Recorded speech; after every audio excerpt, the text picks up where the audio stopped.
مسجد کو میں اذان کی سن کے ندا چلا، مسجد کو میں اذان کی سن کے ندا چلا، کر کے وضو نماز کی نیت سے اے خدا، مسجد کو میں اذان کی سن کے ندا چلا،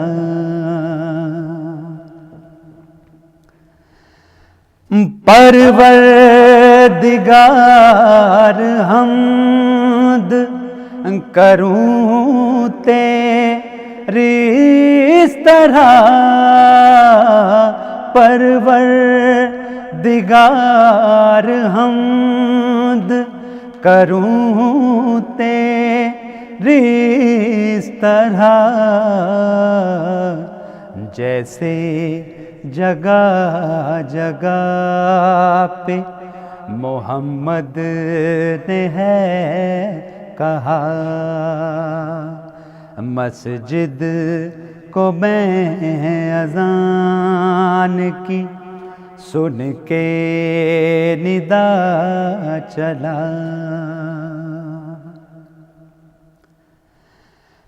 جنگل کا حسن ہو یا پہاڑوں کا دبدبا، جنگل کا حسن ہو یا پہاڑوں کا دبدبا، تیری گواہی دیتی ہے چلتی ہوئی ہوا، مسجد کو میں اذان کی سن کے ندا چلا، رنگینیے گلاب پہ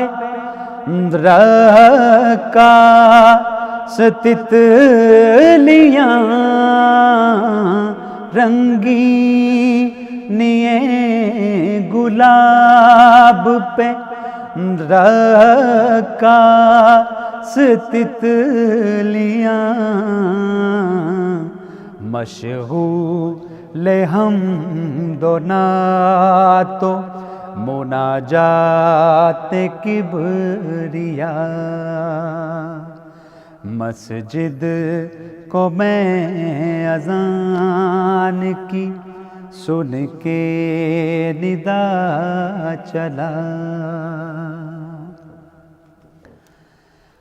سب کچھ بنا کے سوچ کر رب عظیم نے، سب کچھ بنا کے سوچ کر رب عظیم نے، پانی میں خاک گھول کر ایک لفظ کن کہا، مسجد کو میں اذان کی سن کے ندا چلا،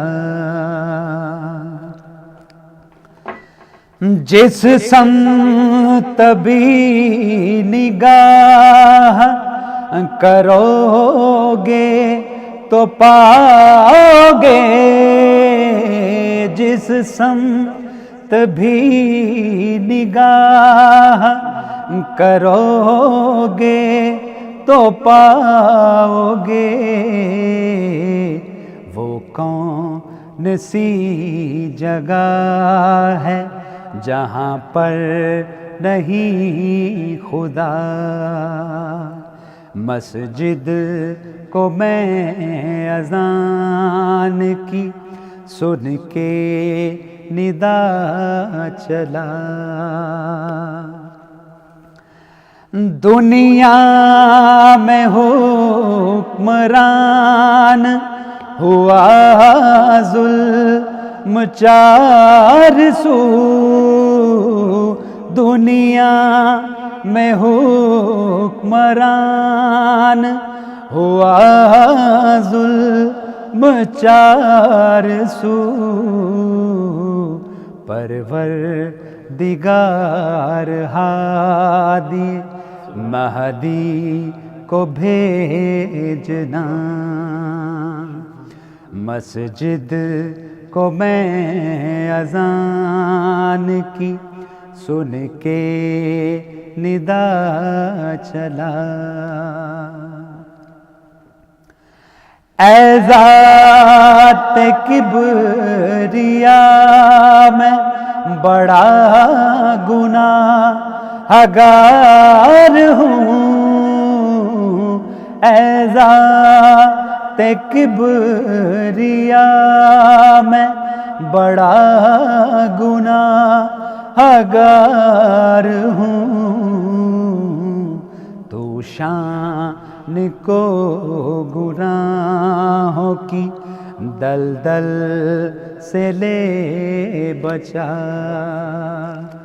تو شان کو گناہوں کی دلدل سے لے بچا، مسجد کو میں اذان کی سن کے ندا چلا، کر کے وضو نماز کی نیت سے اے خدا،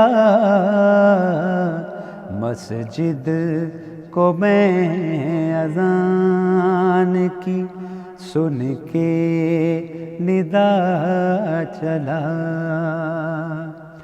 مسجد کو میں اذان کی سن کے ندا چلا، اللہم صلی علی محمد وعلی محمد۔ اعوذ باللہ من الشیطان الرجیم، بسم اللہ الرحمن الرحیم۔ السلام علیکم ناظرین و ناظرات، ناچیز گدائے اہل بیت سید علی شان آپ کے سامنے آپ کے محبوب ترین ہدایت ٹیلی ویژن پر پروگرام شام ہدایت لے کر حاضر خدمت ہے، اور میرے ساتھ تشریف رکھتے ہیں جناب خطیب آل عمران، کسی تعارف کے محتاج نہیں، محترم مولانا عباس علی قمی صاحب، اور جیسا ابھی آپ سن رہے تھے ہمارے بہت ہی عزیز ساتھی اور دوست استاد اور نہایت ہی اعلیٰ پائے کے استاد محترم مرحوم غلام قمبر صاحب کے روحانی شاگرد ذاکر اہل بیت ببرک علی بھٹی صاحب، یہ آج ہمارا ساتھ دیں گے، اور آج ہم شام ہدایت میں آپ کے ساتھ مختلف باتوں کو شیئر کریں گے۔ ناظرین و ناظرات، اللہ تعالیٰ نے انسان کی ہدایت کے لیے 1,24,000 پیغمبران بھیجے، اور یہاں تک کہ نبی آخر الزمان محمد مصطفیٰ صلی اللہ علیہ وآلہ وسلم کو کل انسانیت کے لیے رحمت للعالمین بنا کر تا قیامت کے لیے ہمیشہ کے لیے نبوت و رسالت کا سلسلہ ختم کر دیا، اور دنیا کی ہدایت کے لیے ایک کتاب قرآن مجید کی شکل میں نازل فرمائی، اور اس میں رشد و ہدایت کے لیے اللہ تعالیٰ نے ولایت کا سلسلہ شروع کیا، اور پہلا ولی جو نبوت کے بعد ہمارے سامنے آئے حضرت علی الہ اسلام تھے، انہیں محبوب خدا محمد مصطفیٰ صلی اللہ علیہ وآلہ وسلم کا وصی مقرر کیا گیا۔ انہیں وصی اس لیے بھی مقرر کرنا ضروری تھا کہ اللہ تعالیٰ نے خاتون جنت حضرت فاطمہ سلام اللہ علیہا جیسی شخصیت کے لیے دنیا میں ان کے برابر ان کا ثانی کوئی بھی شخص نہیں تھا، اور ان کے عفو کے لیے ضرور تھا کہ حضرت علی جیسی شخصیت جو مظہر خدا، جو لسان اللہ، جو مشکل کشا اور باب مدینۃ العلم ہو اور رسول اسے اپنا وصی مقرر کریں، وہ اس دنیا میں تشریف لاتے۔ حضرت علی علیہ السلام اور حضرت فاطمہ سلام اللہ علیہا، ان کے عقد سے اللہ تعالیٰ نے اس دنیا میں رشت و ہدایت کے لیے اور سورہ کوثر میں رسول خدا صلی اللہ علیہ وآلہ وسلم سے جو وعدہ کیا تھا، اس وعدے کے حساب سے 2 بیٹے حضرت امام حسن الہ اسلام اور حضرت حسین الہ اسلام دنیا میں بھیجے، جن سے تا قیامت تک سادات کی نسل چلنی اور چل رہی ہے۔ یہی نہیں، حضرت علی، فاطمہ، حسن، حسین اور پھر رسول خدا صلی اللہ علیہ وآلہ وسلم کی شخصیت مل کر پنجتن پاک بنی، اور اللہ تعالیٰ نے پنجتن پاک کو رشت و ہدایت کا اور اپنے تک پہنچنے کا ایسا وسیلہ بنایا کہ جو اس سفینے پر آ گیا وہ ہمیشہ کے لیے ہدایت اور جنت پا گیا۔ مگر قدرت خدا کو جہاں رسول خدا صلی اللہ علیہ وآلہ وسلم کے لیے ایک مظہر خدا، ایک بابت العلم، ایک ایسی شخصیت پیدا کرنی تھی جو رسول خدا صلی اللہ علیہ وآلہ وسلم کے ہر اچھے اور برے وقت میں اسی طرح کام آتی جیسے سایہ انسان کے ساتھ رہتا ہے، تو اسی طرح حضرت امام حسین الہ السلام کے لیے بھی اللہ تعالیٰ کو ایک ایسی شخصیت پیدا کرنی تھی جو جہاں بھی جب بھی حسین کو ضرورت پڑتی تو وہ وہاں پر موجود ہوتی۔ مگر یہ شخصیت کہاں سے آتی اور اس کا وجود کیسے ہوتا؟ اس کے وجود کے لیے اللہ تعالیٰ نے پھر ایک اور انتظام کیا، اور ایک ایسی خاتون جو ثانی مشکل کشا پیدا کر سکے، اس کا وجود اس دنیا میں آیا، اور آخر کار ایک دن وہ حضرت علی علیہ السلام کی زندگی میں آئی۔ یہاں تک کی تفصیل بیان کرنے کے بعد ہم چلتے ہیں اپنے آج کے مہمان جناب محترم مولانا خطیب عمران آل عمران جناب عباس علی قمی صاحب کی طرف، اور ان سے پوچھتے ہیں کہ حضور حضرت فاطمہ سلام اللہ علیہا کے بعد حضرت علی نے علیہ السلام نے کن سے اور کیوں شادی کی؟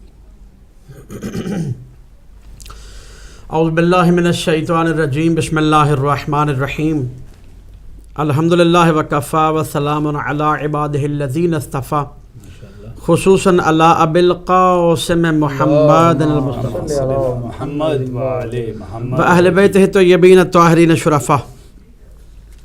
اما بعد فقد قال رسول اللہ صلی اللہ علیہ وآلہ وسلم: اول ما خلق اللہ نوری انا وعلی من نور واحد۔ ارشاد رسول اعظم صلی اللہ علیہ وآلہ وسلم ہو رہا ہے، اول ما خلق اللہ نوری، اللہ نے سب سے پہلے میرے نور کو خلق کیا، اور میں اور میرا بھائی علی ایک ہی نور سے ہیں۔ چونکہ آج کی رات جو ہے وہ وصال حضرت مادر عباس حضرت ام البنین علیہ السلام کی ہے، تو اس لحاظ سے میں تمام مومنین مومنات، مسلمین مسلمات، اور خصوصاً بالخصوص امام صاحب العصر والزمان کی خدمت میں محمد وآلِ محمد تعزیت و تسلیت پیش کرتا ہوں، اور اس کے ساتھ میں اس ذکر خیر میں ایک مرتبہ پھر شامل کرنے پر شکر گزار ہوں ہدایت چلوین کا اور جناب سید علی شان حسین صاحب کا۔ جو سوال آپ نے کیا میں کچھ اس طریقے سے اس کا جواب دینا چاہوں گا، کیونکہ یہ عام شادی نہیں تھی، یہ عام مخدومہ نہیں تھیں جو آئیں۔ ارشاد پیغمبر اعظم نے فرمایا کہ اول ما خلق اللہ نوری انا وعلی من نور واحد، اللہ نے سب سے پہلے میرے نور کو خلق کیا، اور میں اور میرا بھائی علی ایک ہی نور سے ہیں. یہ کون فرما رہا ہے؟ جس کے بارے میں قرآن کہہ رہا ہے، فرما رہا ہے وَمَا يَنْتِقُ عَنِ الْهَوَىٰ إِنْ هُوَ إِلَّا وَحْيٌ يُوحَىٰ.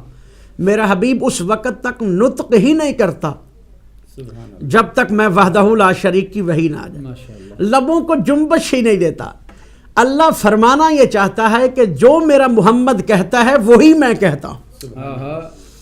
اور یہ حقیقت ہے، جو اللہ ہے وہ مصطفیٰ نہیں. ایک اہم جملہ عرض کرنا چاہتا ہوں، جو اللہ ہے وہ مصطفیٰ نہیں، اور جو مصطفیٰ ہیں وہ علی ابن ابی طالب نہیں، اور جو علی ابن ابی طالب ہیں وہ کوئی بھی نہیں. یہ تین ایسی ہستیاں ہیں جو ایک دوسرے کو جان سکتی ہیں، پہچان سکتی ہیں. ہم میں جرت نہیں ہے، ہم میں سکت نہیں ہے.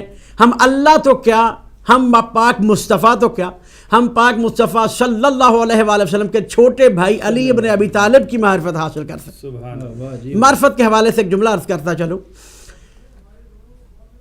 کتابوں میں لکھا ہے، روایات میں موجود ہے کہ سلیمان فارسی، جن کو سلیمان محمدی بھی کہا جاتا ہے اس لیے کہ پیغمبر اعظم نے فرمایا تھا السلمان منا اہل البیت، سلمان میری اہل بیت سے ہے.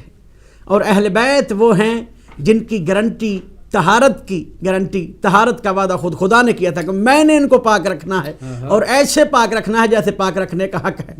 معرفت کا نام آیا تو معرفت کے حوالے سے بات عرض کر دوں.